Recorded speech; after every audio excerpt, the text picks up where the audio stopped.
ই শ্রম কার্ড সম্বন্ধে আপনারা জানেন? ই শ্রম কার্ড সম্বন্ধে একটুখানি জেনে নিন। এটি ভারত সরকারের একটি কার্ড। এটি শুধুমাত্র পরিচয়পত্র নয়, এটি অসংগঠিত শ্রমিকদের জন্য একটি কার্ড, যা ওয়ান স্টপ সলিউশন হিসাবে কাজ করে।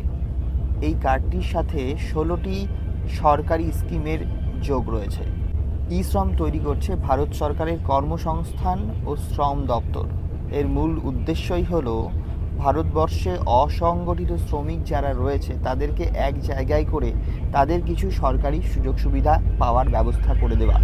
তো আপনারা যারা ই শ্রম কার্ড এখনও করেননি, আপনারা চাইলে অনলাইন থেকে বাড়িতে বসে এটি করে নিতে পারেন, অথবা যে কোনো সিএসসি সেন্টারে আপনি গেলে করতে পারবেন।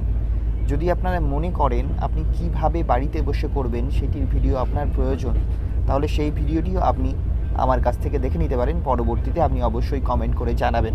বর্তমানে ই শ্রম কার্ডে যারা রেজিস্টার্ড আছেন অলরেডি, তাদের কোন কোন স্কিমের সুবিধা পাওয়া যাবে সেটিও কিন্তু পোর্টাল থেকে দেখা যাচ্ছে। ই শ্রম পোর্টালে গেলে, সেখানে গেলে আপনারা সেটা দেখতে পাচ্ছেন।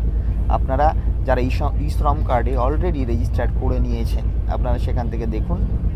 আর ততক্ষণ পর্যন্ত যারা আমাকে মোবাইলের ওপার থেকে, মুঠোফোনের ওপার থেকে দেখলেন, আপনারা অসংগঠিত শ্রমিক, দিনমজুর, সমস্ত কৃষক বন্ধু এবং যারা এই ই শ্রম কার্ডের আওতায় আসছেন তাদের কাছে ভিডিওটি পৌঁছে দিন, এবং এই ই শ্রম কার্ড যেন তারাও করে নেওয়ার সুযোগ পায় তার ব্যবস্থা আপনারাও করে দিন ভিডিওটিকে শেয়ারের মাধ্যমে।